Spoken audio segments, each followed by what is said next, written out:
Hello. We should, I mean, when we get, if we have Grayson back or someone else, I guess we're gonna have to do like the Three Stooges. Yes, Like the absolutely. hello, Hello. hello, Hello. hello. Yeah, yeah, yeah. Yeah, no, we nailed it. Absolutely nailed it. Perfect. We didn't even need Grayson for that. That's true. Well, Uh, you find that more and more often. Uh, yeah. hey, everybody, it's Quest, the adventure game podcast. I'm Jess, I'm Ben, PS _Garrick on Twitch and also on YouTube. and I'm Decaf Jedi on those places. How you doing, Jess? Ben, I'm doing terrific. I just ate half a watermelon, I think. Maybe not quite half a watermelon, but man, I was in that watermelon just a few minutes ago. All right. I'm gonna reveal something Oh, potentially shocking, which okay. is I don't think. Well, no, I know. I've never had a good watermelon experience, and now I'm starting to wonder. Like I've started to wonder at this age, at nearly 39 years of life, is it just that I haven't had a good watermelon? Is it this whole time have I been anti watermelon, and it's just that because fruit is so temperamental, It is. It is. right? And I mean, bad watermelon is like as bad as cantaloupe or honeydew. Right. I mean, it just blends in as like a filler in a Yes. fruit salad if it's Yes. not ripe. That's so I like artificial watermelon flavor, but my connection with watermelon is what you're saying, where it's like just that like that melon texture with like kind of a light sugar taste. Mm. And I like a boldly flavored fruit. So have I just been led astray? Have I just not had a good watermelon?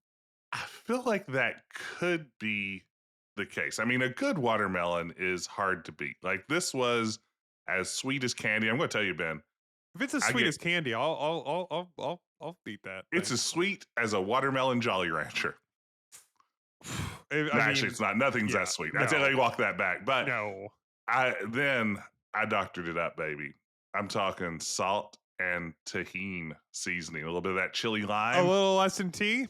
little bit of that, and it was so good. It was absolutely delicious. Ben, you've got to go out and get a good watermelon. Now, I know you must have like weekend farmers markets. I have blueberries from last week's farmers market in my fridge as we speak. I'm going to and I made pie crust Hmm. yesterday that's been sitting in the fridge, and tomorrow I'm going to make a blueberry lime pie.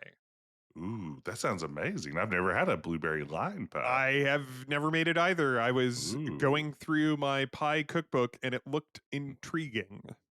yeah. Um we're coming up. I mean, I guess it's peach season, but I haven't started to see peaches at my farmers market, so I assume probably not peach season in like Michigan. Um It's cherry season year round in it Michigan, is as it I is understand it. cherry. It is cherry. There's so many cherries, and You gotta get up to Traverse City. I'm intimidated by the prospect of making a cherry pie, because I know that a cherry pie is excellent and everybody loves a cherry pie, except for Jess because you're making a face. I don't think I've ever had cherry pie I liked. If you've never had a watermelon you've liked, now granted, I think I've only had bad cherry pies. I've always had like your Kroger deli cherry pie, which is just Yeah. like a bunch of high fructose corn syrup, cherry pie topping, Like whatever. that hostess fruit pie Yeah, style fruit. yeah. And honestly, Like a the hostess is better than one of canned those. fruit Yeah. flavor. Yeah. I don't know if I've ever had a good fresh cherry pie. The thing I'm thinking is just I'm just thinking about all of the work to pit them. Mm. Like because you get like, however many cherries, and then you have to like, do all that shit to, Mhm. get them prepared to be in the pie. And I'm a lazy man. That's why they say it's the pits. Yeah, that's right. The Pits now on Fox. Remember the Pits? Yeah, wasn't that an Eddie Murphy claymation? No, No. you're thinking of that number one. That was not on Fox. I Okay. think that was on. It was what came after UPN. It wasn't UPN, Uh, and it wasn't the CW. It was the other one, or was it? yes. There was something else. It was on, Okay. but maybe what? You know what? Maybe now I'm doubting myself, and I'm not going to look this up. No, we don't need to Uh, look this up. And I don't want any of our listeners looking this up yeah, either. no one look this up. This will remain a great mystery. Even if Yeah. you know it, you don't know it. Yeah, put your phone in airplane mode right now. Yeah, except download this podcast. Yes, if you're Then streaming this, yeah. put this in. Do you download your podcast? I only stream them, baby. I download mine, baby. It's I all I, I downloads. stream them. They're all streamed. Wow. They're all up in the clouds. All my friends. See, I want my podcast that I listen to know that I love them right away with that instant download as soon as it goes live. It does. I mean, listen, when like looking at our stats, like our biggest pop is always at midnight when it goes up, and I'm just assuming it's everybody like Staying up late. Yeah, in their refreshing. pajamas and like a nightcap, like shooting up like a "Don't Wake Daddy" and going like, "I have to listen to the new Quest." Absolutely. I can't go to sleep on Tuesdays without my Quest. Well, or late Monday. Yeah. But anyway, I mean, my favorite. Okay, so I love to make an apple pie, and I love an apple pie. Apple pie is like I make a caramel apple pie. I like.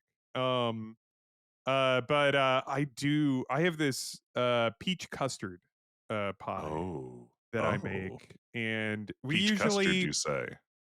we usually start to see. I think we're gonna start to see those Michigan and like Midwestern peaches pretty soon. The trick with those is that they turn very quickly. So you buy those peaches and you're making that pie that night, or Oh, you're going to wow. have a big soggy paper bag of peaches that have turned. I was imagining paper bag also. Like that, I don't think you can carry peaches in any other kind of container. I guess a basket. You could have a basket of peaches. You could have a basket of peaches. You can't put them in a plastic bag. The presidents of the United States, they could sing about peaches. Millions of peaches. Yeah. Yeah, listen, my new place actually is very close to a farmer's market, like the weekly farmer's market. And so I made a strawberry rhubarb pie. Wow, that's one of my favorites. Which actually, no, was it strawberry? I think I forget, was it just a straight rhubarb pie? I think it might have. Oh, you know what? No, it was a rhubarb custard because listen, I love the custard. I love adding that heavy cream in there. Yeah. Well, Ben, you need to get down to your farmer's market and you need to like find someone in a pair of denim overalls with a little straw hat on and say, help me pick the right watermelon. And what you're going to want to do is you're going to thump those watermelons. Okay. You're going to walk up to them, you're going to thump them. And what you're wanting to hear is you want it to sound hollow, but not so hollow that it's actually a scam where they are trying to sell you just an empty watermelon. Is that a common thing? Yeah, getting farmers will do that. hollow. Yeah, absolutely. I mean, they can just hollow that out and make melon balls and sell those separately and just give you a big grind. You got to look for a little seam where it's been glued back together. I see. Yeah. So if it's too hollow, it's a problem. But if it just sounds like a solid thud, that baby's not ripe. That one's not good to go. Yeah, all right. I guess I'm just gonna. I don't know if watermelons show up in a Chicago farmers market. I think I have to just get that at the grocery because I don't know if there's like those grow in the Midwest. Right. You could also just go to a Gallagher 2 show and sit in the front row with your mouth open. Yeah, listen, I do that at most comedy shows. I just you're sit in the wrapped front by row. the comedy. You're just like. Yeah. Well, and also I'm a major mouth breather. So I just sit in the front row at I was seeing Mike Birbiglia and he was telling a droll true life story about No. What? He wasn't doing his normal prop comedy. he didn't have a slapstick out. He didn't turn around and make his butt cheeks talk. He didn't do the little roll up tie thing at any He didn't do his Nixon impression. Oh. It's me, Mike Perpendicular. All right. Well, that's it. I just came from the dentist. Me too. Really? Yeah. Actually? Actually, Did we both have our dental cleanings today? I was having a root canal finished, but I mean, just had a normal cleaning. It's probably technically cleaner than it was before. But yeah, I just came from the dentist too. Ben, we have so much in common. We should do a podcast. Yeah, we should. It's called Talking Teeth. Now, I bet that exists. I bet there's some sort of dental history podcast. Oh, there's gotta be. There's like 40, and they're all the worst. I could not imagine something I would maybe just a podcast. It's just the sound of a dentist drill. That high-pitched whine. But I don't know. Do you still have your wisdom teeth? Yes, 3. One of them never came in. Well, I got them all. I got all 4. I don't even have it in my head. Collect like them you all. X-ray it. There's just not one in there. I bet it's hiding in there. Maybe it's hidden like elsewhere in your body. Like, have they checked your hand? Like, do you have like just a tooth popping out of your thumb? That does explain my thumb tooth. All right. We're speaking of thumb teeth. Jess, what have you been playing? Dan, I've been playing a few different things. I've been playing around. Ben. What's that? No, I'm Ben. Oh, I'm sorry. I've been emulating a bunch of NES games lately and fooling around with those on my phone. But the thing I want to talk about really is a game we've mentioned a few times here on the podcast, just because I want to throw its name out there one more time. Ben, you know this. I've been playing Rosewater. Yeah. The fantastic Western point-and-click adventure game. Is this the third time it's come up in what I've been playing? I mentioned it twice, and now you're mentioning it? Yeah, and then we had, of course, the developer. The guy who made it on the podcast? Listen, this is officially... Told you you'd like it.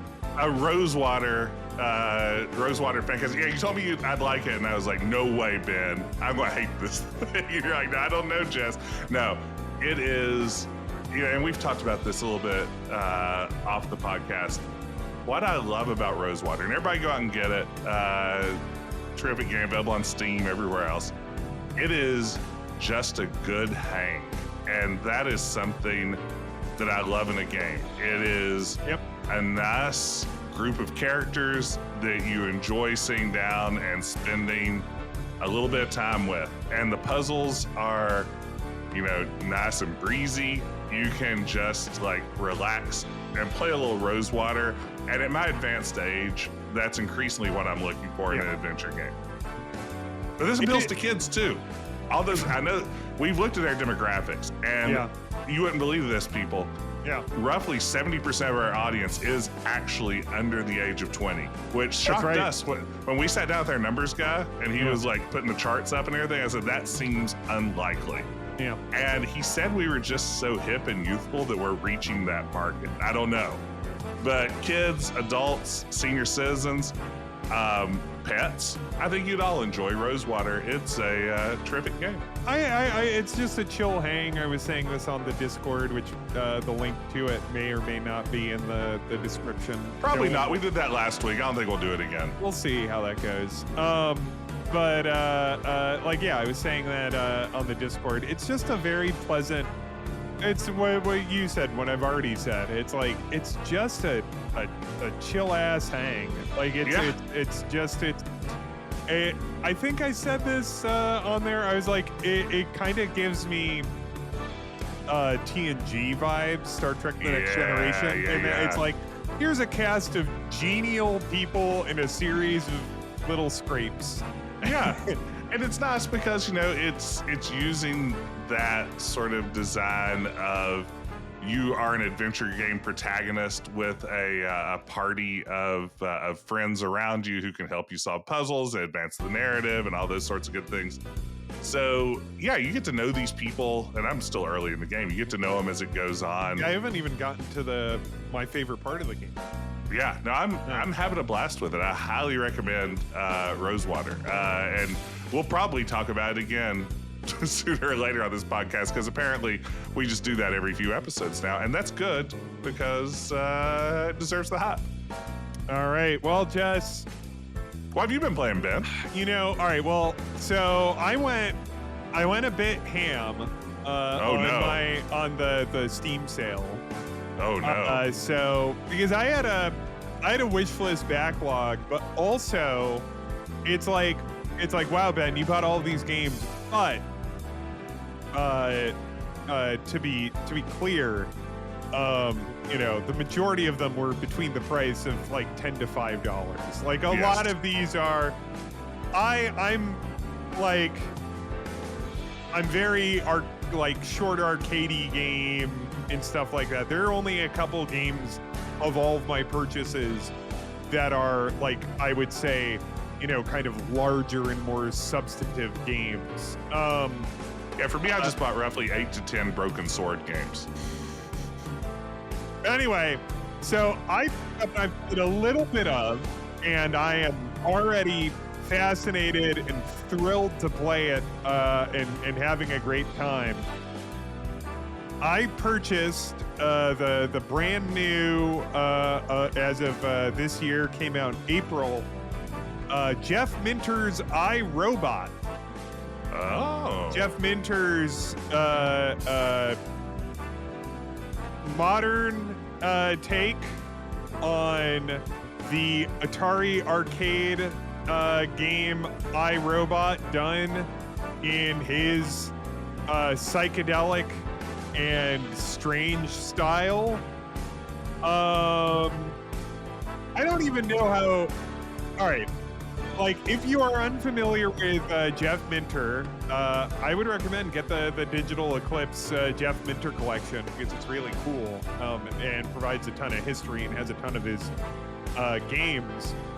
But Jeff Minter is this British arcade game developer, or like not arcade games specifically. Like he made a lot of games on the Commodore 64 and so on and so forth. But they're all arcade-ish games, very inspired by 80s classics. Like he made like some games that are very similar to Defender, some games that are very similar to Centipede, so on and so forth. And so recently, it seems like he's got some sort of deal with Atari, who he had worked with in the past. Famously, he made Tempest 2000, which kicks ass for the Jaguar, which is in that Jeff Minter collection. So this is a version of iRobot done in that style. I don't even know how to fucking explain it. Like, I mean, I don't know. Take a look at some screenshots. It's just very bright, and it's playing like crazy retro sounds, and there's an enormous eye that is staring at you, and there's a lot of colors, and somehow I really love what I love about Jeff Minter's games, especially now that I've played a ton of like his games from that Digital Eclipse collection, is that like his newer stuff is all modern. Like it is all this game came out in 2025, but it is unmistakably, there is a continuity from, like, you could look at the games that he made in the 80s, and then you could look at this and go like, yes, the same person made this. Yeah, I'm looking at this, and I'm looking at his gamography, and you can see a through line. For instance, Attack of the Mutant Camels, Revenge of the Mutant Camels, Sheep in Space, Llama Llama, Yak's Progress, Llamatron 2112, Llama Zap, I mean, yeah, this is a guy that has a space giraffe. This guy has a point of view, and I appreciate that. He has a point of view. I mean, he lives.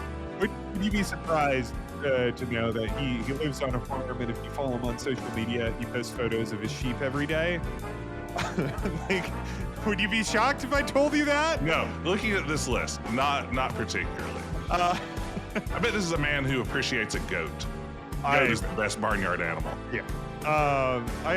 Have you ever played a Greatest of all Jeff time. game? Have you ever played? I'm looking through these.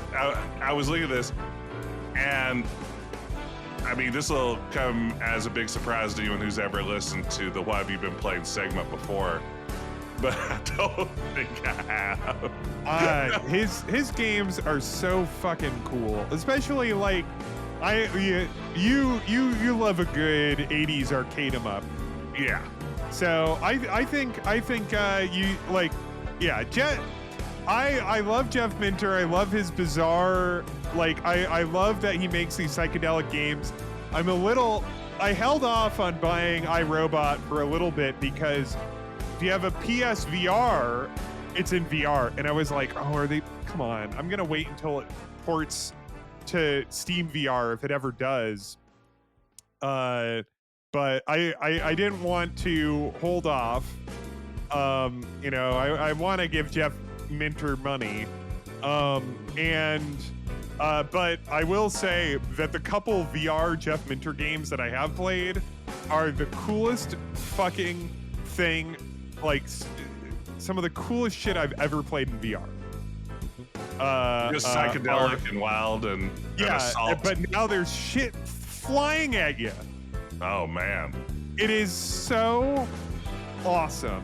I'm speaking of, it's like, all right, well, Moose Life is in VR and that game's pretty cool, but where's the one? I know that our friend Michael is screaming right now. They're screaming. It's like, oh, it's this one, Polybius. Now I've heard of Polybius. Have I heard of VR? Polybius is like, and you can play it on a flat screen, in 2D. But in VR, Polybius is one of the most incredible VR experiences that you will have. It is so amazing, and so I was just kind of hoping a little bit that Steam VR would get iRobot, and then I couldn't hold out. I had to play it. I had to reach out for my friend Jeff. Hey, Jeff. Anyway, so that's what I've been playing. iRobot, and a bunch of other. I bought a modern Jeff Minter pack, so I might talk about the other ones in other weeks, or all the other shit I bought. I just bought several podcasts worth of conversation. You guys have such an edge over me. I should start thinking ahead like that. Yeah. I've just started playing games for like 30 seconds just so I can honestly come on and say that I've been playing something other than whatever I'm streaming and Overwatch. Yeah. Now I would say we're going to read emails, which we will, but a lot of the emails that I'm going to read, and I'm not going to, I'll play the tune for a little bit so we can just enjoy it. Yeah, I mean, it's pretty solid. Let's quietly reflect. Yeah, you were really like feeling it when you recorded this one. Yeah. You were in the studio. I was on snare, but like, I mean, it's your piano that carries this piece. Yeah. Hey, but the snare provides the fine. Yes, I was thinking the exact same thing. But yeah, a lot of our emails have to do with today's theme, and also what have I been playing? Jess, would you be surprised to know that Jeff Minter is from jolly old England? Actually, he's Welsh. So, wow. Well, he's from the United Kingdom. Wow, Ben. Is he Welsh? Now I'm mixing it all up. It says he's English. All right, I was wrong, everyone. Okay. Yeah, we'll have our apology issued on social media by the time you hear this. Don't worry. It's time for me to start listening.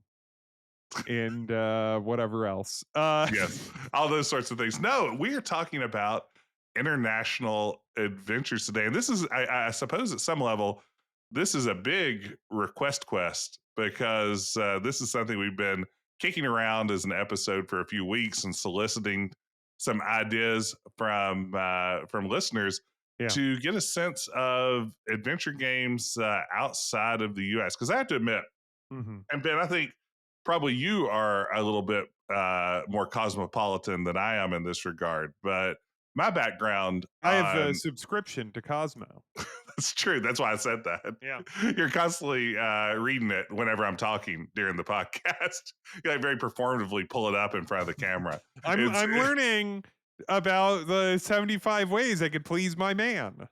Well, I mean, that's going to be useful knowledge. But I mean, I grew up very much like my adventure game experience, as longtime listeners know, is largely a Sierra and LucasArts centric kind of thing. In fact, I was thinking about this earlier today, Ben, and I think this will tell both sides of that story.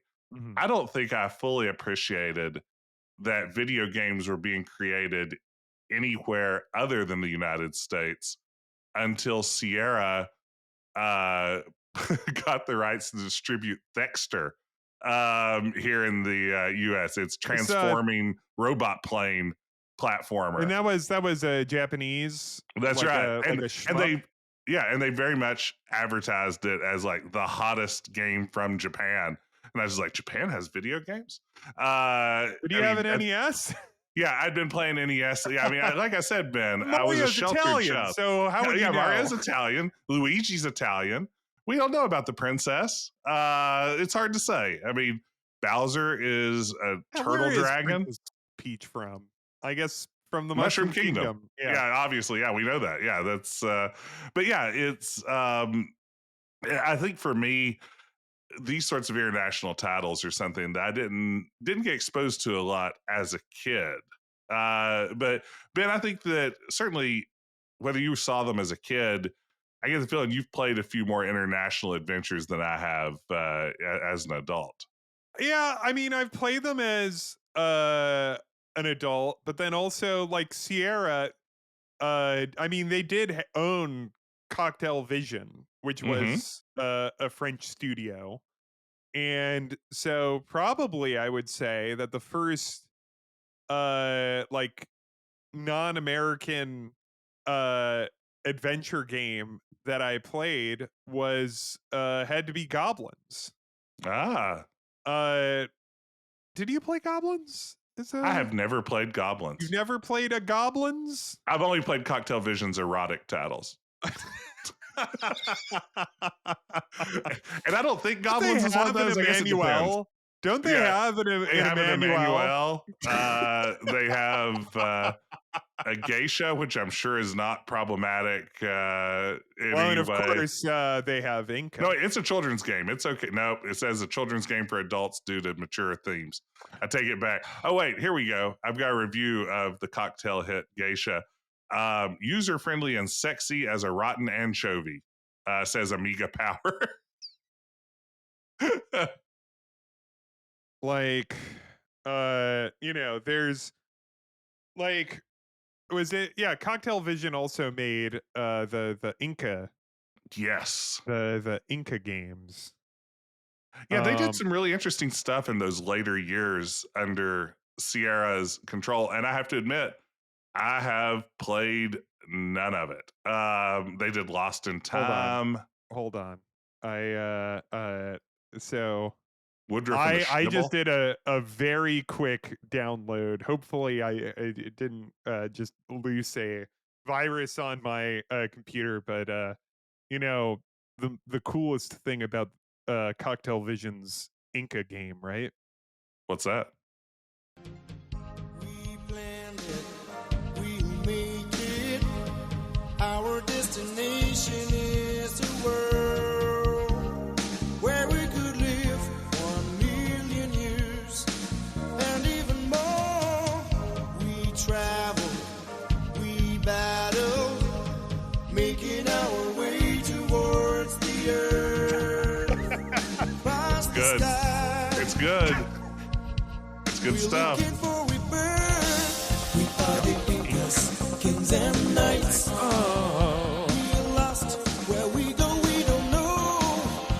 I'm flying into the night.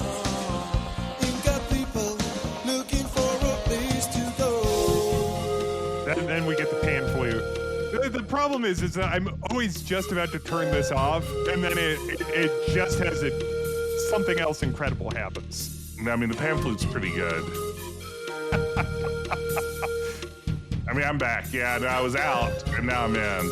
And if you saw the visuals that was going on during this, because it's a pan flute flying through space. Why wasn't Chris Williams writing about this in his Interaction magazine column? All right. Listen. It's a 3-minute song, and I could just play it because I love the title track of Cocktail Vision's Inca. There People. you have it. Yeah.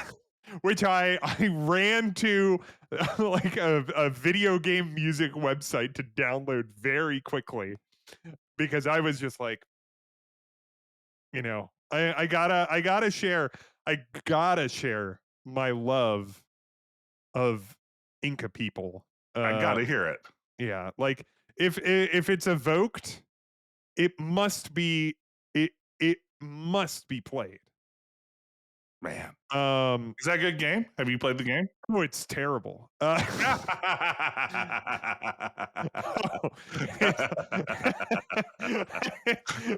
awful.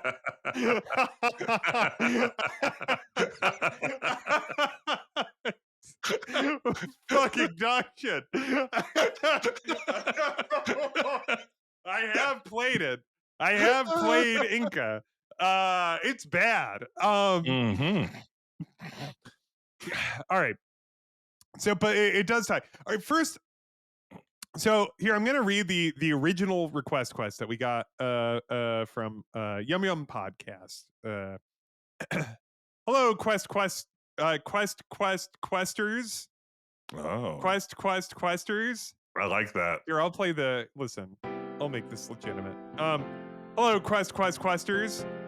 I hear you two often talk about your experiences and takes about American-made adventure games, but I'm curious to know more about foreign games. I just thought this would make an interesting episode discussion because I'm sure there's a lot of fun stuff to dig into with thinking about how other countries and cultures approach video games. Like, do you guys play many adventure games made elsewhere? What are some key differences to these games from other countries? Is there any country in particular that really nails a specific aspect of adventure games, and so on?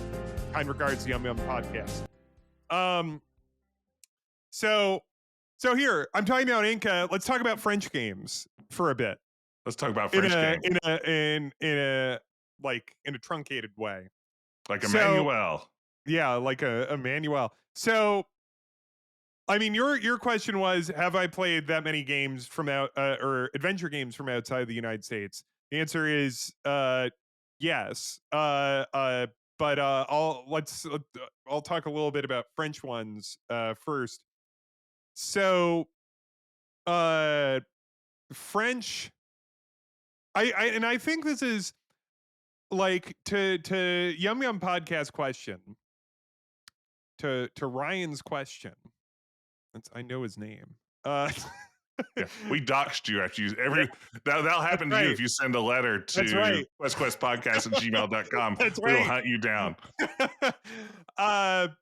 But I think the interesting thing when you think about a lot of like international adventure games, like outside of the United States, is that games that kind of come out of video game making cultures that were kind of insular to there, that like they might be inspired in some ways by like imports and stuff that came in either from the United States or from Japan or other like large like big selling games, but like often in this is, I mean, arguably it's lessened. I'm not obviously I'm not an expert here.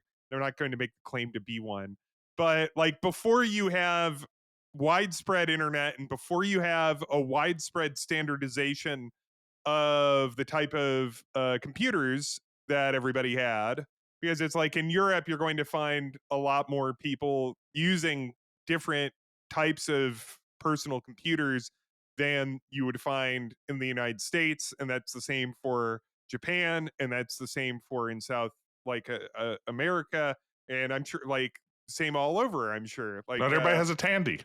yeah, Tandies. Everybody has a Tandy in Portugal. But like so for French games, there's like kind of a stereotype of at least the games that have made their way over here.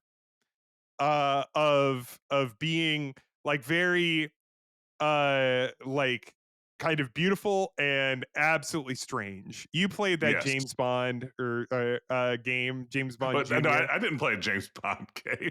I played a John Glames game. Yes, that's Operation Stealth, or as it was known here in the US, 007, The Stealth Affair. So here in the US, this point and click adventure game, this espionage adventure game, starred James Bond. And I mean, it's the least James Bondy version of James Bond beyond it's just a spy in a suit from the UK.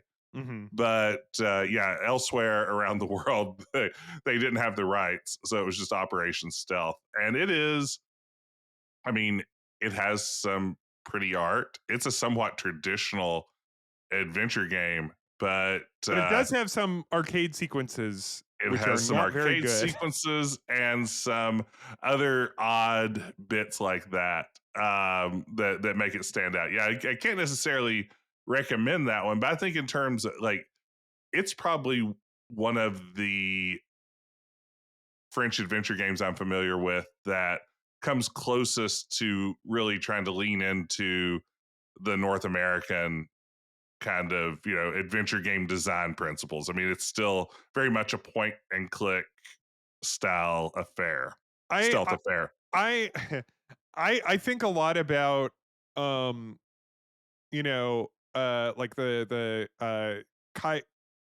Cairo games, Cryo, I'm mispronounced, but they like their Dune game that they put out, um, which it's an adventure game, but it's also like it has like this kind of strategy, like it's this mishmash of a bunch of different genres, and I think like part of my interest in that like it kind of ties in with my overall thought here, which is it's like if this is like there if you're thinking in the United States and American made games, they're like a lot of them are kind of iterating on like it's like the people at Sierra were looking at LucasArts games and LucasArts were looking at Sierra and so on and so forth. Whereas it's like they might not necessarily have that like that tradition. I mean, Sierra games were fucking everywhere. So Oh yeah. they might be like, but like it has like a bit of everything. And I also think like so Inca is kind of similar in that it is a game that mashes together a not very fun flight simulator with adventure game sequences. Kind of like Tex Murphy. Kind of like the original. Yeah, you know what? Honestly, it is kind of like As you Mean pilot Streets. Tex Murphy around. I was thinking even in Under a Killing Moon, you kind of glide him around the world like you're playing Well, Descent. yeah, but yeah, like like I'm trying to like, and then Goblins is these very like beautiful little like cartoon puzzle games Mhm. where you control like the first Goblins game, you control three little goblins that each has one ability and you move them around the screen and manipulate like this one screen with it's like, okay, well this one goblin does this, so you put him here and while he's doing this other thing, you're using the goblin that does this other thing and sending him off to do whatever that thing is. Classic formula. Yeah, a classic formula. Uh, but yeah, I mean, and I was talking to you about this, like, kind of off the off the mic, where I guess it was on the mic, just off the record, because we're always talking to each other through microphones, other than Yeah, what the I- 2 times we've met in person. that's right. We did bring microphones then too, We also because did bring yeah, microphones because then. we're both very loud and we Yeah. don't want to be drowned out by the other one. Mhm. So it's important that we're even louder. That's true. Uh, but also it's like, I think about games like the Little Big Adventure, or as it was in the United States, Relentless and Twin Suns Odyssey, which those are kind of like kind of 3D platformers, but they also have like inventory and puzzles and stuff, like, and Mhm. characters and dialogue and a lot of stuff that you would associate with like an adventure game. Is it an adventure game? I don't think so. That's one that I actually did play as a kid. I bought, Which one did you play? I Or played Little both? Adventure. That's the first, right? Little Big Adventure is the first Yeah, one. yeah. I played Little Big Adventure. I'd read, I think, a very positive review of it in PC Gamer Mm-hmm. that described it as an adventure game. And that was like an electronics boutique. And I'm like, I gotta get my hands on this wild new French sensation. And brought it home and booted up. And Like, like, died immediately. I was just like, what the hell is this? What am I there? There's this isn't what I expected. Why are there little bouncy, like, you know, 3D floaty guys? And I mean, I no. they recently remade that, and I had been meaning to pick it up, and I didn't pick it up at the sale. Maybe I'll get it. Twin Suns Odyssey, Little Big Adventure 2, was the one that I got, and that got like a rave review in Hmm. computer gaming world, and we enjoyed it. Like, I played it with my little brother, but it was like fucking hard. Like, it was also tank controls, which, like, Yeah. you have like this precise aiming and then like enemies that are coming at you from various directions. Hmm. I don't know if that's really a international game thing or just a 3D game of, from the mid 90s problem. Like, because that You was a problem, that games from many different countries, know, including games from the United States and games from Japan and games, like, pretty much no one quite figured out how to make a third person action game in that way without using the most unpleasant aiming controls possible. I'm thinking back. I still have nearly all of my discs from childhood, like 3.5, 5.25 CD-ROMs. I've Uh-huh. lost all the boxes and manuals and everything, but for some reason I still have the media. And I don't have Little Big Adventure anymore, which makes me wonder if I may have actually returned that. I may have played that and been like, I am driving an hour and 15 minutes back to back to software, etc. And I'm dropping this baby back off. Yeah, that game Harsh is words for Little re- Big Adventure. I'm sorry. it it starts with like a jailbreak, which for me was extremely difficult at the time. Anyway, you know, I want to look at some of the other emails, because we got a couple emails from folks about the game, like, international adventure games.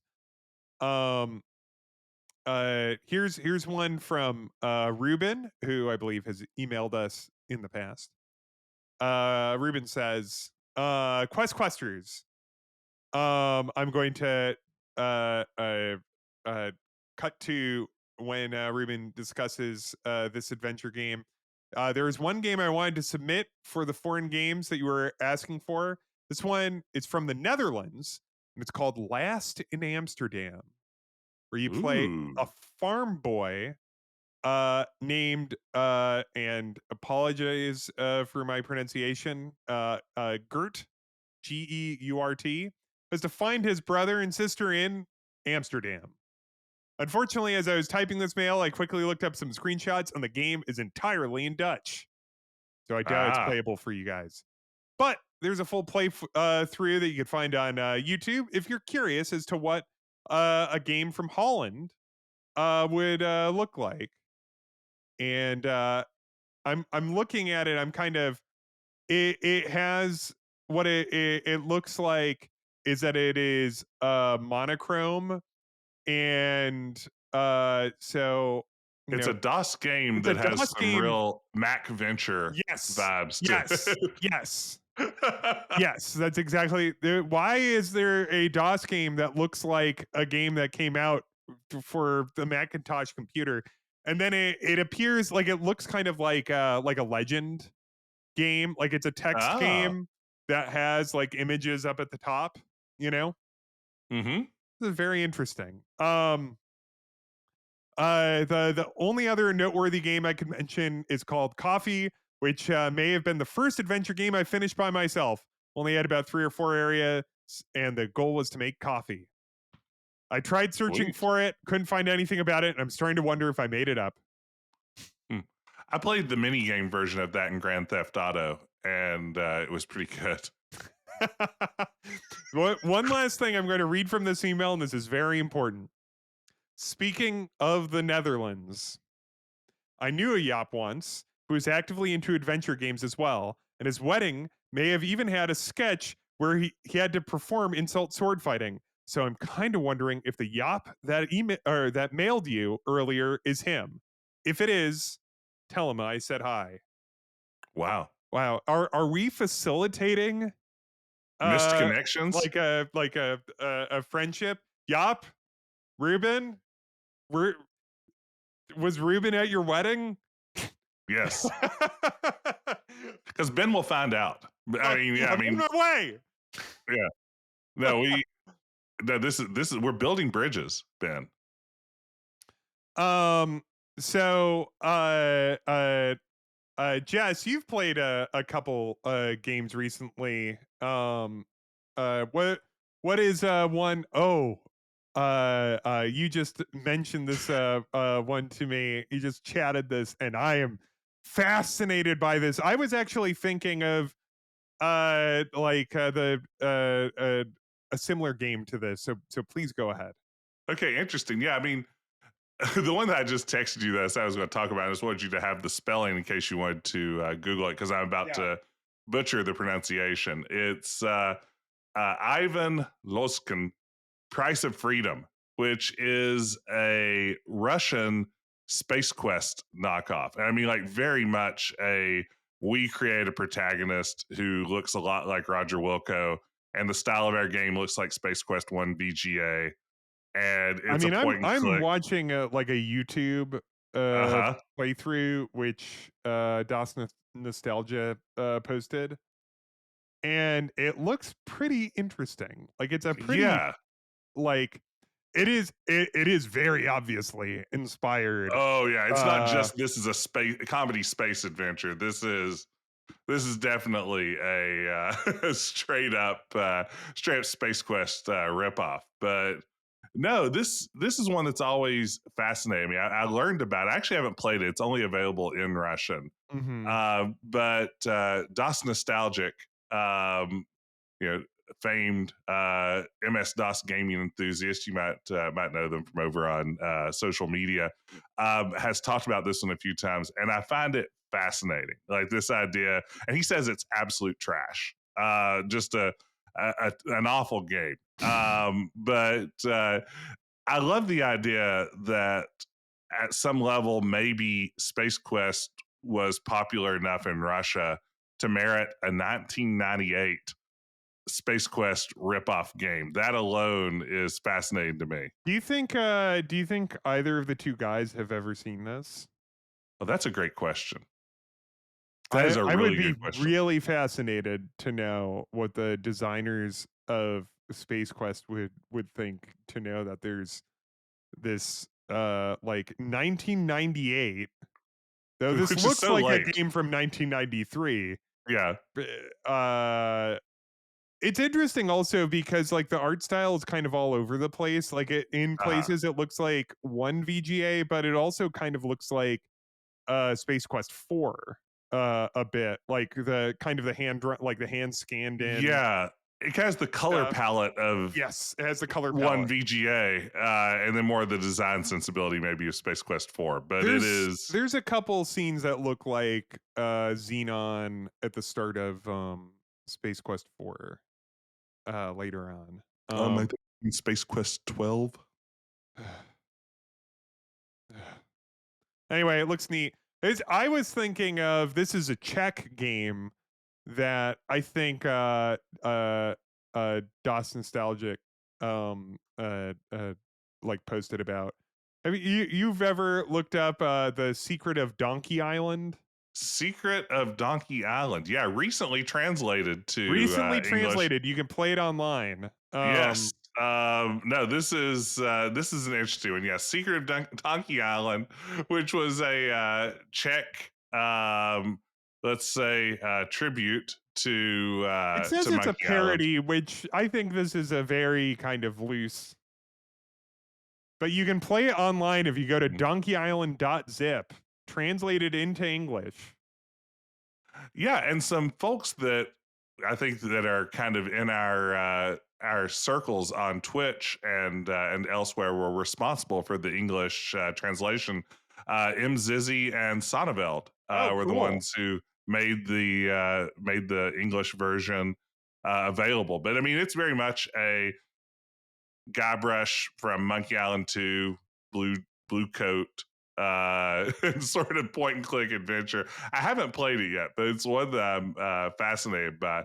You know, in terms of ones I have played though, one that sprung to mind when we were thinking about this recently was Hollywood Monsters, which I was which going I to ask streamed you for a about bit. that. Yeah, where was that from? That was from Spain. Yeah. Pendulo Studios in 1997 releases Hollywood Monsters, which is a really great looking point and click adventure game built around the premise of a world where basically the universal horror monsters are real and they are the actors who perform in horror films. So there's a real Dracula, and his job is he's an actor who performs as Dracula in horror films. When you played that on your stream, wasn't it that like a translation of it like had been recently made available? Was that the It story? was an English translation with still the Spanish voice acting, but someone had translated all of the captions in the game to English. So it was a nice combo. You know, you got to appreciate the original Spanish voice acting, but for me, someone who doesn't speak Spanish, read along with the English subtitles, and that one is pretty impressive. I mean, it's again one that I feel like very much is going with the American style. It is inspired by LucasArts. It's inspired by Sierra.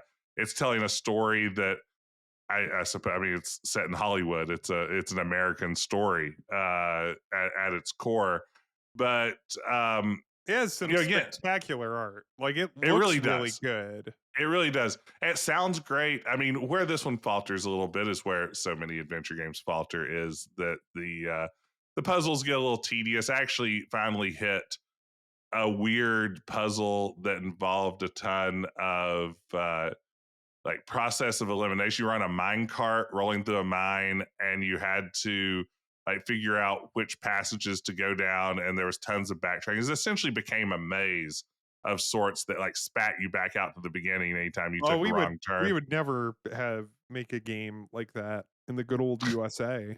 No, that's right. Yeah, well, those Spanish mazes, as they call them in game design. Classic stereotype of the Spanish. That's right. Yeah, famously inventors of the You've labyrinth. ever been to Madrid? It's so confusing. You pull a map out, you're just like, where am I going?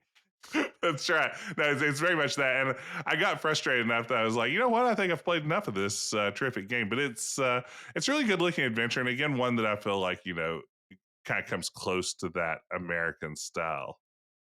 I was you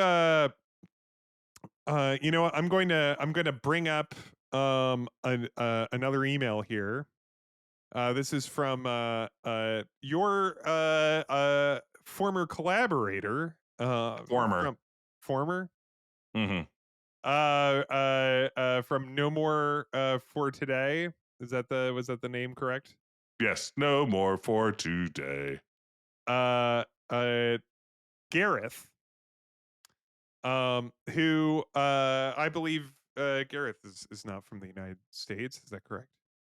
Yes, he's from Denmark now. He's from Denmark now. Okay. Hmm. And Gareth in Denmark says, "To whom it may concern."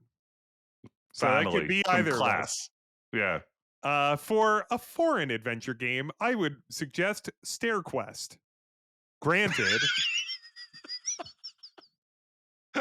Granted, Americans were involved in its creation, but given the number of Europeans at No More for Today, I would suggest we're transatlantic, the Fleetwood Mac of adventure gaming, if you will. This is doubly true because every level is actually about the really brutal breakup between me and Jess and how we hate each other. Yours, Gareth. See, I told you, former collaborator. uh,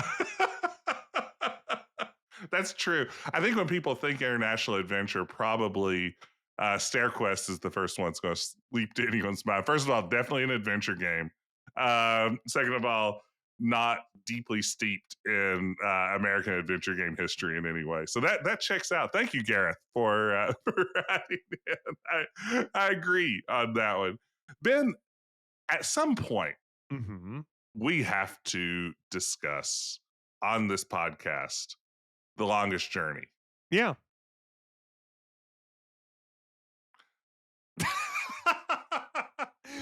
So, okay. I feel that that's eventually going to have to be its own episode, right? It will. Yeah. Yes, which means I will have to finish it. Now, I did I start also it, have not finished but it. that was in the late 90s.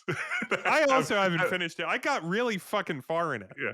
I stepped away like 26 years ago, and I may have lost my save You files. stepped away to get a pack of cigarettes? That's right.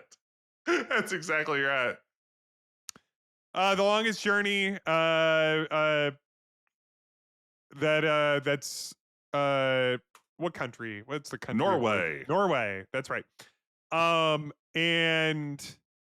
I mean, and that's a series because there's The Yes. Longest Journey, Dreamfall, and then Dreamfall chapters. And yeah, I mean, The Longest Journey is so that's from 1999. Is developed in Norway by Funcom, which made that fucking Dune game that Grayson won't shut up about. Exhausting. But I mean, you know, like The Longest Journey from 1999, that is one of the I think it's largely considered as one of those seminal like goodbye to that era of adventure games, right? Yeah, and I mean, I don't know what the appraisal of the game is here in 2025. I think it's but still pretty beloved. Yeah, I think it's still a very beloved game. Yeah, like I think a lot of people, if you were asking like top 10 essential adventures, there's a good chance that Longest Journey might fall onto that list for a lot of folks. Yeah, and I'm not even going to say that I don't like it because I do like it. It's just a game that is I find frustrating in some ways. But like the Longest Journey is this, and it is indeed long. I've been doing it for over 25 years. A grand adventure game like that about like the end of like I don't even know where to fucking start with it. Like it's a science fiction fantasy hybrid with two like parallel worlds that like are starting to collide, and like in this near, like the game starts in a near future kind of dystopian uh uh like modern world that our protagonist April Ryan lives in, and then she starts to first see and then eventually crosses over like intrusions from Hmm. this parallel world that is like fantasy and has like dragons and shit in it. And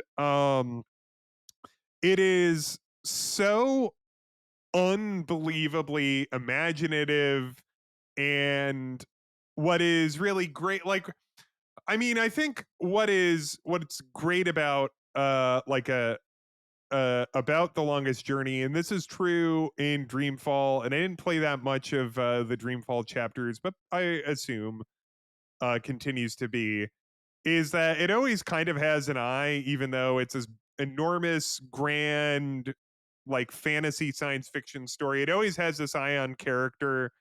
Like April as like the protagonist is such a well fleshed out character, and all the other characters in it.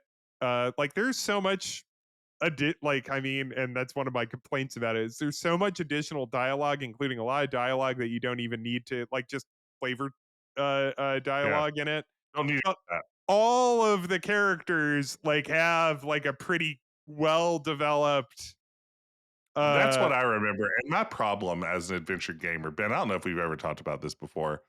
I cannot play an adventure game without exhausting every dialogue tree. oh, that's a problem. I simply can't do it. I mean, I just don't know a way to, like, I'm going to talk to characters until they stop saying new things. And that can get exhausting in, in this sort of game. But what I do remember playing of it, like, I did find this premise incredibly, like, charming and fanciful and really engaging in that regard. I think it's another one that I bounced off of a puzzle and just never came back to. And I was, in college at the time. I didn't, I wasn't willing to just say, it's like, well, I'll just spend 60 hours this week cracking this puzzle, and probably moved on to play GoldenEye on N64 instead. um Yeah. I mean, I recommend it. It's the thing I make fun of all of those Longest Journey games is that they are like they're very tell and not show. They have so much, so reams and reams and reams of dialogue, and in kind of a heavy exposition way that that kind of bumps me a bit. Not yeah. Yeah, The Longest Journey. Great game. I mean, Yeah. if we're just listing games from other country, like adventure games from other countries, I like Yeah. Yeah. Paradigm from Australia. Princess Unbelievable. Tomato in the Salad Kingdom. Uh I don't- like Paradigm, which came out a couple years ago. Uh by solo developer Jacob Janurka, is really funny. It's a point and click adventure game. It's very Wildly funny, imaginative. very strange. Yes. Like very strange.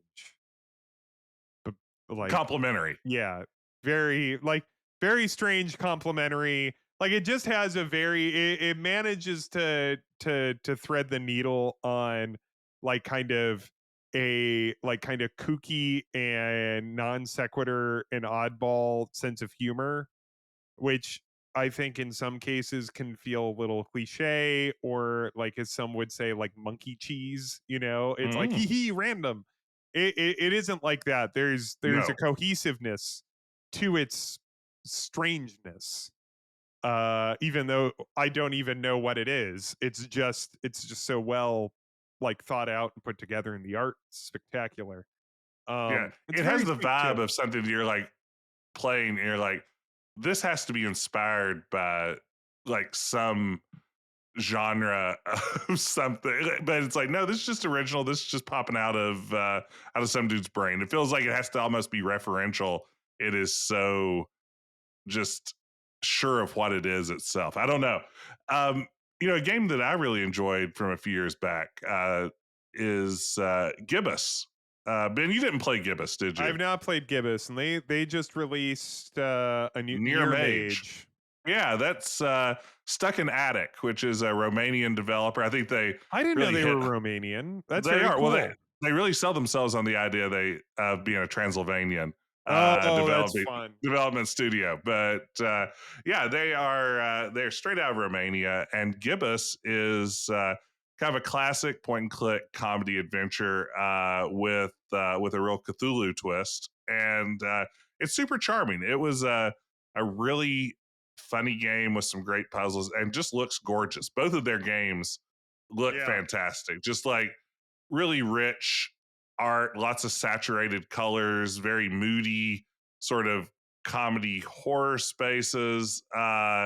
It's I haven't played Near Mage yet. It looks fantastic in terms of the visuals, but yeah, Gibbous is one that I would definitely recommend there. Here's so, and this is when we were discussing before the podcast, like you brought up um like during, so like I invoked it earlier, like The Longest Journey is kind of a last like big budget Mm-hmm. 90s adventure game. Like it's big budget, it has this incredible music, a full voice cast, it's very long. It has a um marketing budget behind it it. had a marketing budget, like it had all of the like it and like Grim Fandango. I guess Escape from Monkey Island came out. But like we're, kind of, I remember at a certain point, like Longest Journey and Grim Fandango were often kind of paired together as it's like these are the two Yes. last great adventure games. Um and so in that like kind of interim, it does seem like, and I mean, you kind of have, I would think, more perspective on this as somebody that, moderated a forum and have a ton of friends internationally. Yeah. It seems like adventure games, like, in that period where they were starting to fall off in interest, and we're just two guys, this is not an empirical thing, but this is, but it does seem like a lot of the torch and the interest and the excitement around adventure games, which when it kind of died off and went away a bit in the United States, was very much carried on in Europe. Would you say that's Absolutely. Yeah. correct?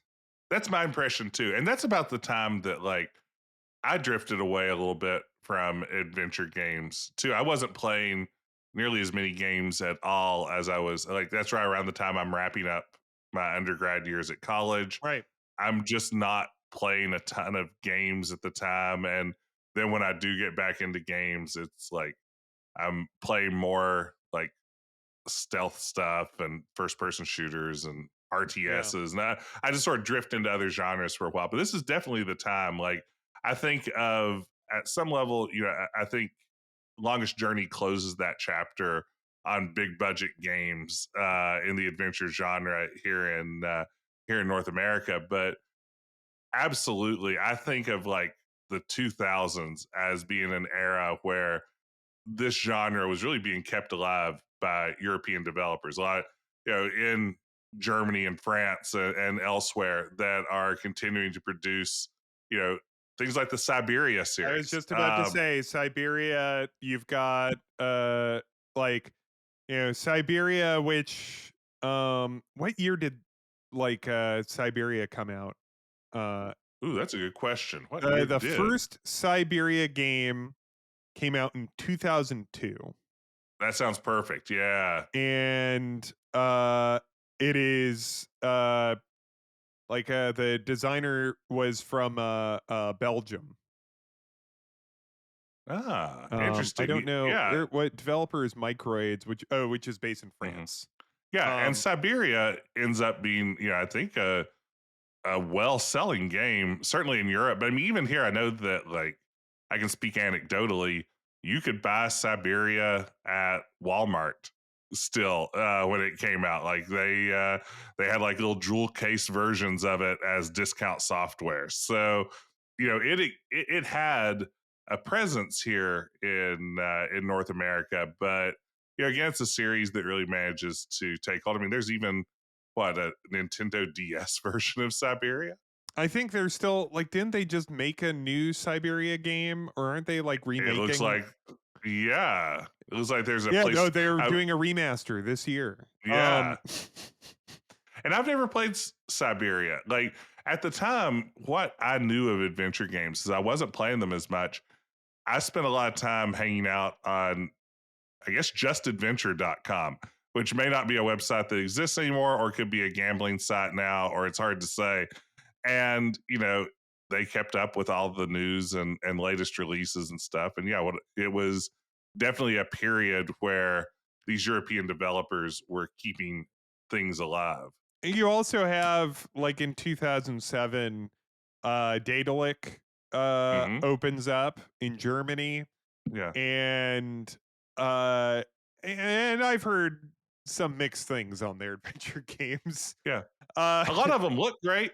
From what I've seen, I haven't played, I don't think, anything by Daedalic yeah, and now or Daedalic Daedalic is if essentially you're, kind of yeah, like their development division was smashed by that. by the One Ring. Yeah, by Gollum. They jumped into Mountain Doom. But I think that was also kind of a result of like, you know, that massive company that bought up all anyway. I but Here's the thing, gang. The yeah. video game industry is horrible and doesn't make sense. I hate to break it to you here on Quest, but yeah, Even corporate, outside of the United States. yeah, um but like yeah, like you had you know, there was so like Microids, um like there were just a bunch of developers outside of the United States that just continued making adventure games. And also like it just seemed like whenever I was going on to like forums and groups like that, it was like there was a often a very large European contingent, right? oh, absolutely, yeah. And you know, I mean, there's a lot of enthusiasm around these titles as well. I mean, there are plenty of people out there playing adventure games that this era is for them. What you know, maybe earlier Sierra and LucasArts eras might be for us. And so we haven't touched on it. Like we've been kind of country to country. We haven't touched on it, but there is also like, you know, a country that has produced an enormous amount of adventure games and continues to produce an enormous amount of adventure games. That would be the United Kingdom. Like, Yes, I have heard of this place. yeah, have you heard Um, of it? yeah, no, there's, I mean, yeah, like, and there And are obvious ones that this be like goes back, Discworld. yeah, but The, this goes the, back to Magnetic Scrolls. Like yeah, Magnetic Scrolls, which was their like major text adventure company, which yeah, they're co- Infocom. yeah, which according to Wikipedia, uh it was one of the largest and most acclaimed interactive fiction developers of the 1980s and one of the quote big two with Infocom according to some. Then I look at the citation on it, and the citation is game development with Ren'Py, introduction to visual novel games using Ren'Py, Tyranno Builder, and Twine. Well, checks out to me. Like, I don't know Should we if get our that's. Wikipedia guy on that? I mean, that doesn't really seem like a particularly empirical. It's like according to this developing manual, uh, it's roughly the equivalent of Infocom. Uh, Citation needed.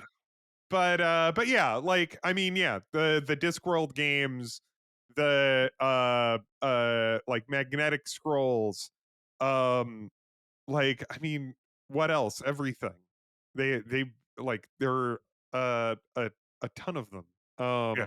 Revolution Software. I mean, I That was mentioned what Broken what was on Sword. the tip of my tongue. Yeah. That was what I was trying to think of. I was Yeah. trying to think of Beneath a Broken Still Sword. Sky, Broken Sword, Lure of the Temptress, all of those games. And again, you know, Broken Sword especially. I mean, I think that is a massive series in terms of its impact on adventure gaming, right? Yeah, I think like, you know, Broken Sword is such a like a seminal game that I would say it's even more like I think it's even more of a big deal game than The Longest Journey. And, you know, I think we could point to the evidence of that there are more Broken Sword games. That's right. That's like absolutely right. and And we they've know that remade quantity, the first one now twice. They remade at it least. and then they Yeah. remastered it.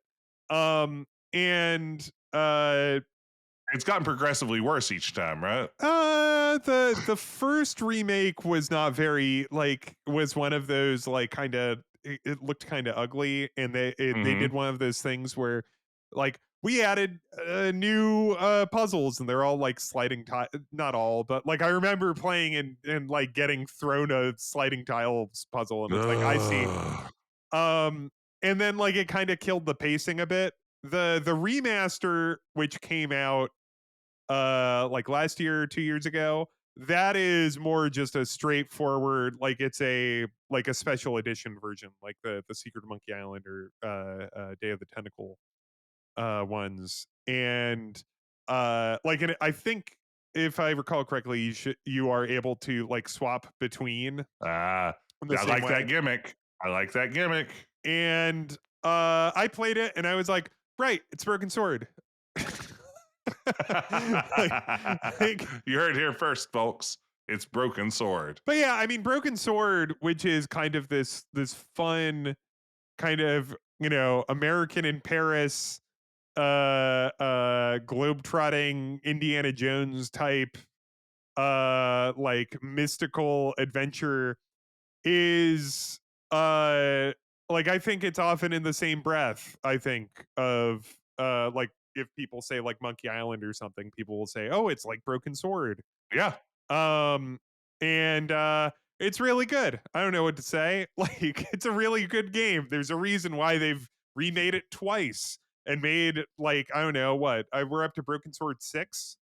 Yeah, I think so. Yeah. Like I Um, said, I just bought a bushel of them during the Steam sale. So let's see as I here. said, give me all your broken swords. They're making they're working on the sixth Broken Sword game, Parzival's Stone, was announced during the Xbox Gamescom conference in 2023. Oh, wow. So I guess it'll be available first on the Xbox gaming service, which will certainly be around by the time it comes out.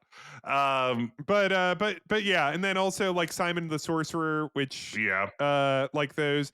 And then also, and this is kind of what I was getting at, like to tie all the way back to the start of it's like also like so, you know, you have those games, and then you also have like a its own kind of tradition out of the 80s, like out of like, you know, kind of Commodore 64 scene Mm-hmm. stuff,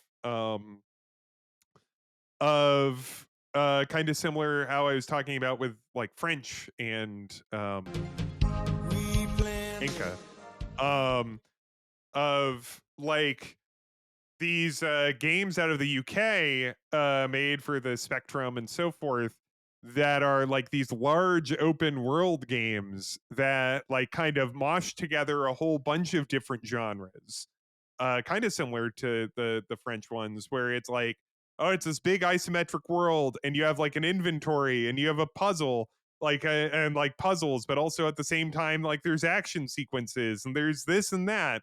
Like it's like the Dizzy games, like Treasure Island Dizzy has like inventory puzzles. uh you know, or did you ever play Whiz Kid, the No, story I of haven't Whiz played Ball? WizKid. Whiz Kid, which was like this like kind of arcadey game that when you completed the arcade segments, then you had kind of similar to Inca, I guess, where then you had like these little adventure game sequences. And that game was a mess. I got that game. I bought it at KB Toys as a kid and was just baffled by it. It was a port from the Amiga. Oh man, I miss KB Toys. Yeah. I bought so many good games out of the bargain bin at KB Toys. They had all of these remaindered Sierra games for $20 there. Oh, I and would just remember. get I bought all that shit. I All bought of them. Lost Treasures of Infocom. Yeah. Out of there, that's how I played Infocom games for the first time. We're talking. Hold on. We're talking about games not from the United States. I have one more email. No, you're more of a Magnetic Scrolls kind of guy. Yeah. Lost Treasures of the Magnetic Scrolls. That's where you played the pawn for the first time. It feels like we're sprinting. This might be we might have to revisit some of these things. We're definitely going to have to revisit The Longest Journey. We're definitely going to have to revisit like Broken Sword. a bunch of these. Mhm. But there's I one want to shout last- out one more game. Yeah, No, go you go for ahead. it. Shout it. No, you go for it. You go. No. You go. Okay. I was going to say, I constantly talk about how good Frogware's Sherlock Holmes games are, and Yeah. people look at those and they think to themselves, Ukraine, right? Ukraine, and they think to themselves, that's not an adventure game for me. I'm a traditionalist. And I'm telling you, if you I gotta love play adventure games, you'll love Sherlock Holmes Chapter 1. You'll love Sherlock Holmes The Awakened. Just get out there. I plug those constantly. When I'm not plugging Rosewater, I'm plugging the Frogware Sherlock Holmes games. Go play them, gang. But Ben, please, you continue. All right. So this is an email from Bartek from the podcast Spit and Polish. He has a lot of suggestions, and this is a longer email. And Bartek, I apologize. I'm just gonna blurb you. Yeah, I'm getting blurbed. But so he says, "Hi there, this is Bartek from Spit and Polish Presents. Ryan told me, Ryan, I mentioned him earlier. You're going to do an episode about foreign adventure games, which I have some familiarity with. Granted, a lot of the ones I've played follow a visual novel format. Some of them contain similar elements, which might make the discussion of mechanics a bit samey. But any mention in this email will have something special to them. Most are from Japan, but there's two that aren't. And we didn't even talk about Japan. Yes. Like Phoenix Wright and like, like all those console adventures. Hotel Dusk. Yes. There were so many good, like, cool, like it was when I had my gray clamshell release DS and there were like adventure games on it. I was so shocked because I was like, I thought adventure games were dead, but instead they're still alive and they're just not being, largely, they're not being made here. And now they're on dual screens. And now I could tap and blow. That's Anyway. I'm sorry. It's just I just can never get over the fact that the DS had that feature. It had this terrible fucking microphone. Mm-hmm. Awful. And then they're like, oh yeah, you could use it to yell objection. Did it really? Is that really you could do that.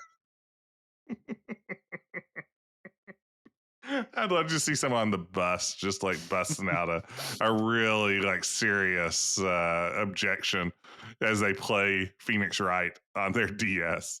This so this first one Bartek lists is AI the Somnium files, which I am. Oh, so you're familiar. I am utterly unfamiliar with this. I've seen ads for it. Came out in I've never played 2019. It like it is a like, and I'm skimming because we're running up towards our the end here. But it is like a science fiction adventure game, bold twists. Oh, and this is the guy who made it Also, he also made the 3D model for Pepsi Man, the weird Japanese PS1 game Pepsi Man, but that's not relevant Weird. here. You ever see Pepsi Man? Yeah, yeah. Pepsi I Man's played pretty cool. I played Pepsi Man. I mean, I'm Mr. Video Game Soda guy. I love that That's of Pepsi Man. course. The adventure game comes in two specific gameplay types: the real world, investigating and diving into dreams. The real world sections are familiar territory. You go from location to location, talk to people, and so on. And the dream sections are the puzzle sections of the game. You're in a time limit. You'll be walking through strange versions of various environments from the real world. Where you can interact with objects, which will leads to nonsensical results that follow dream logic in an attempt to trigger the dreamer into revealing new key information. This actually sounds really fucking cool. I was gonna say that sounds pretty great. This sounds pretty cool. Yeah, no. The more you describe of this, the more I'm feeling it. And that's Scenarium. Somnium. Oops. Somnium. Somnium. Hey, Paul. Hey, Paul. Paul, you heard of this? AI, the Somnium. The Somnium files. Somnium. Nocia. Which have you heard of this? No. Nocia. This is a really visual interesting novel world is like way out of my. Yeah, this is also 2019. It was a Vita. Ooh. It was ported to the Switch though, according to this. Okay. Oh, and then why does it say platforms? I'm looking on. Oh, it only shows it's on everything. Why did it just show Vita and then you have to click to show more and it shows everything? Ugh. I'm so pissed off at Wikipedia. The basic idea of Nausea is mixing a social deduction game like Werewolf or Among Us with a time loop narrative. Mm-hmm. That sounds interesting. Gonna have to check this out. All right. Bartek's gave us some good suggestions here. All right. Definitely never heard of this one. 428 Shibuya Scramble. I think I have heard of this. This one is very, very, very special. That's how this begins. This was a Japanese downloadable game on the Wii in 2008 that was not translated into English at the time because it was frankly considered impossible to localize due to everything it had going on. So that's a bummer. Anyway, 10 years later, it got localized. No, this is one somehow that did cross my radar. How did this cross your radar?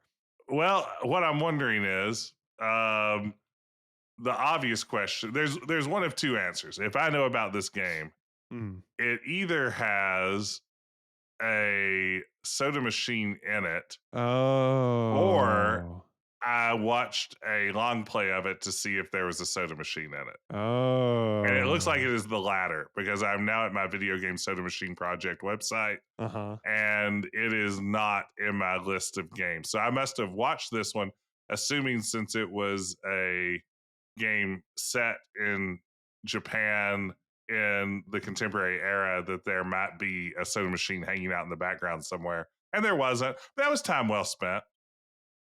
No regrets. No regrets. The game has, this is according to Wikipedia, the game has over 100 alternate story pathways and 87 different possible endings. That's too many. Yeah, I'd top out at like 60. Like anything past 60, and I'm like, I don't know. This is a little show offy. I mean, yeah. But this is interesting also because, like, you know, again, like this is a genre mashup. It has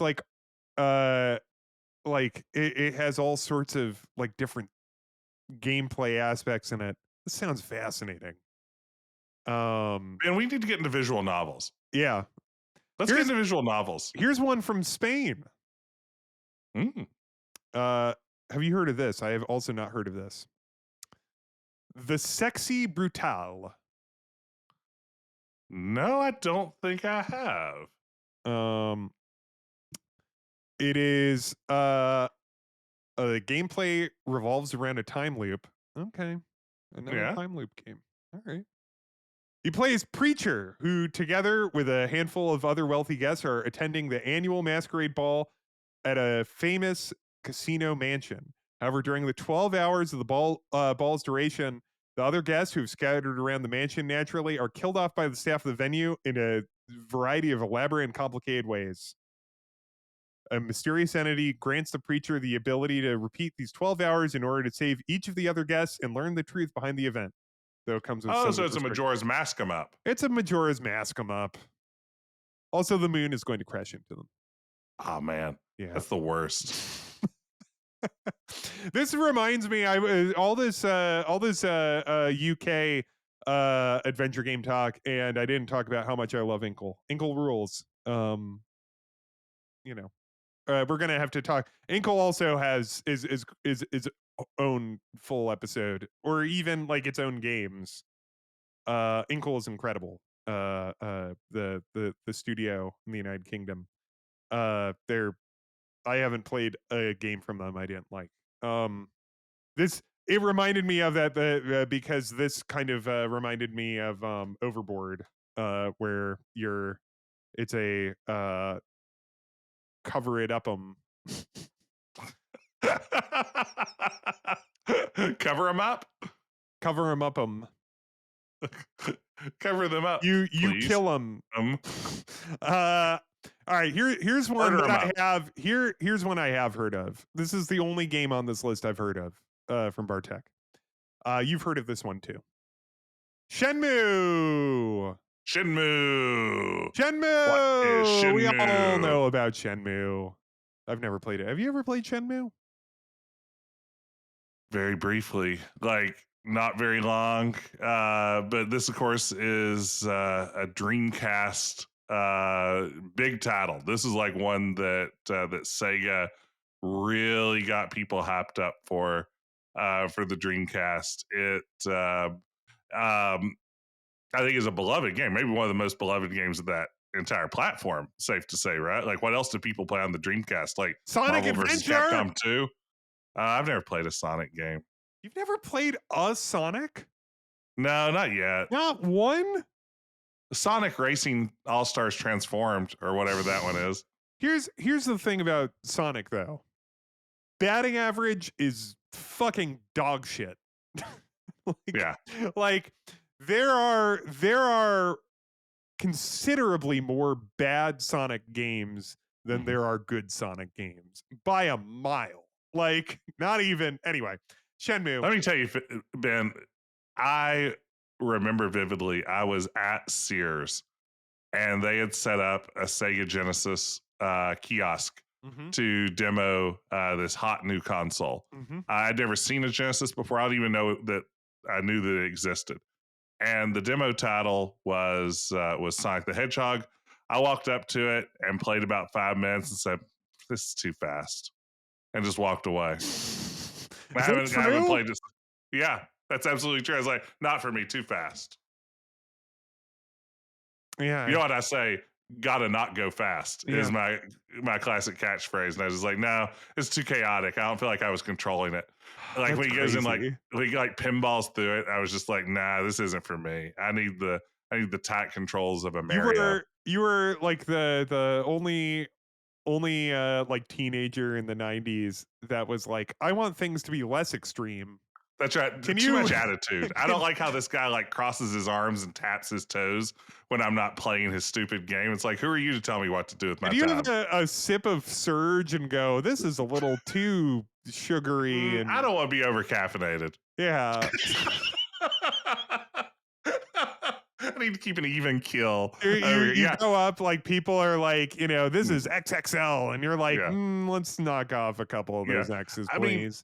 I mean, at this point, anyone who's listened to this podcast knows that I am quick to set very firm contrary opinions, and that is absolutely where I landed on. Sonic wasn't even popular yet. I was probably the first kid in America to play Sonic. Yeah, you're probably like, nope. At that, I think I probably Probably the Sears in Bristol, Tennessee was the first one to get Sonic. And I breezed in there. I was like, this isn't going to hit here in the United States. I'm sorry. I don't know what this is supposed to be, but I mean, is he even a plumber? It's not clear. He's just like a guy in tennis shoes. Like, I don't know. All right. Too fast. Shenmue. He bounces around too much. Shenmue. Yeah, Shenmue. Yeah, which is to say, Shenmue is a game that came out in the Dreamcast. It was in 1999. This was the most expensive game ever developed. It is a 3D adventure game famous for its realistic depiction of Yokosuka, Japan in 1986. The year I was born. And specifically a shopping district named, and I'm probably mangling all these names. I apologize. Dabudia Street. And the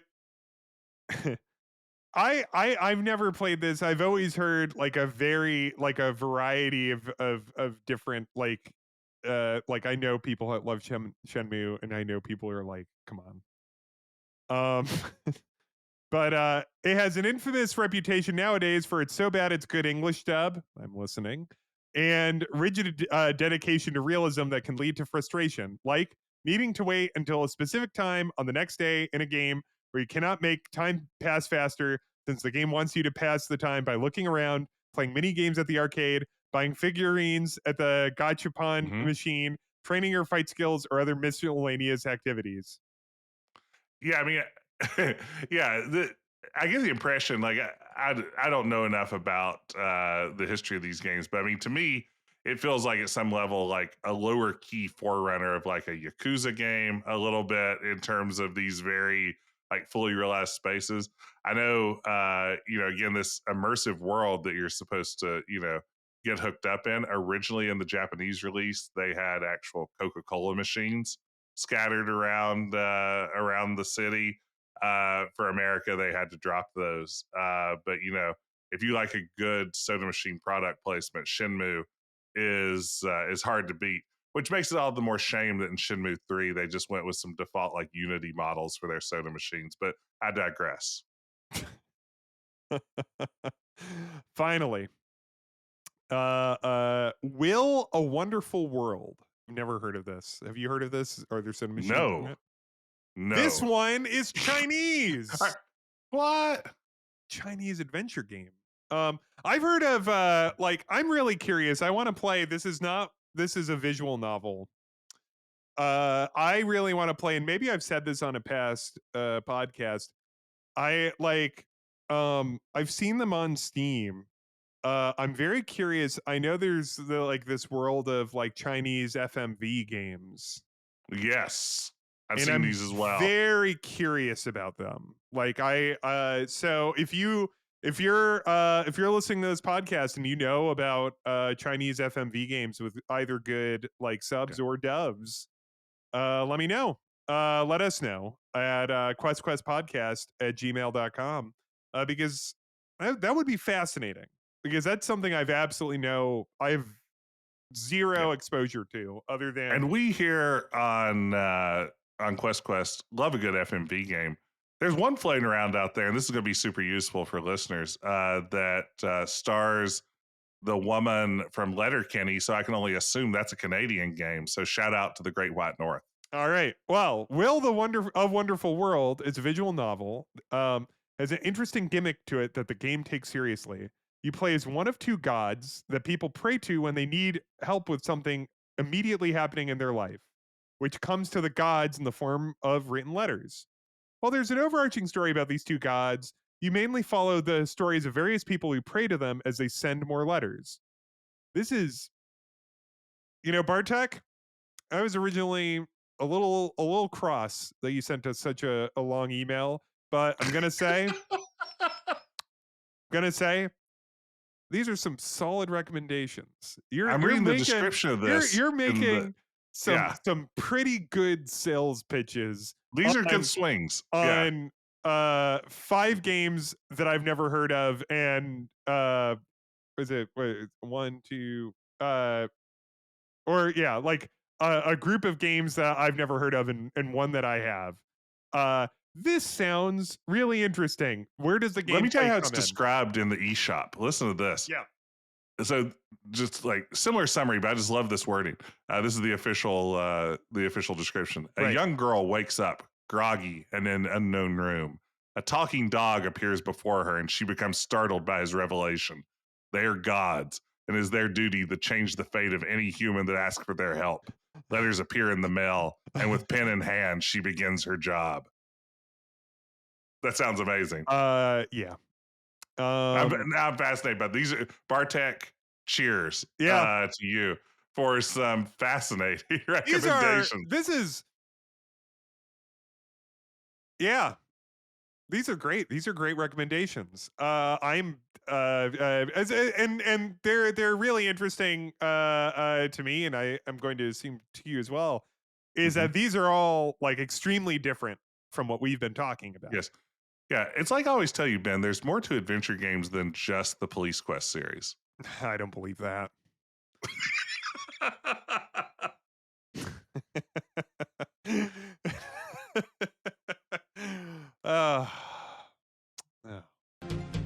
We planned it, we'll make it.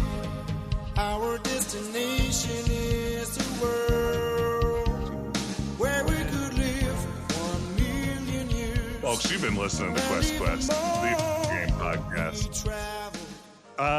Thank you for joining us for Quest, the Adventure Game Podcast.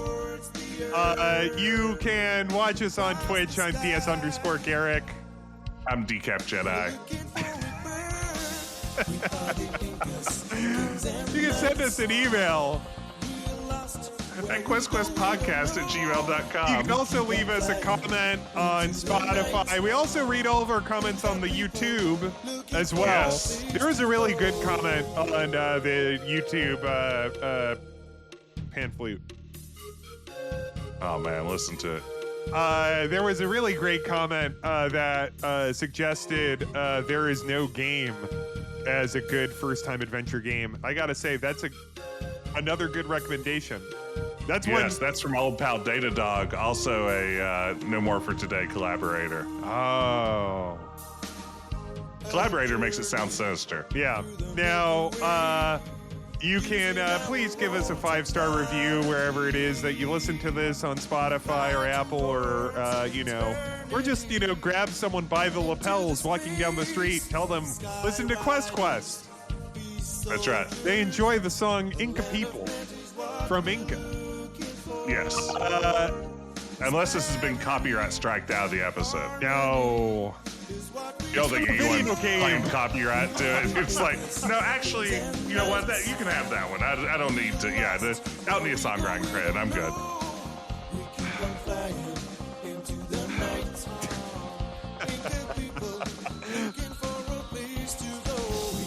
I mean, we can't just sit here and listen to a song, can we? Yeah, we can. I mean, I guess that's what radio basically is founded on, is the idea of just playing some music and passively enjoying it. Well, join us next week when we listen to the rest of this song.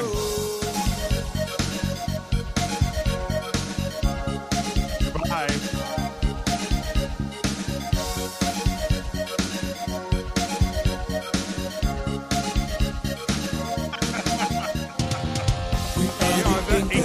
Kings and knights.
Oh.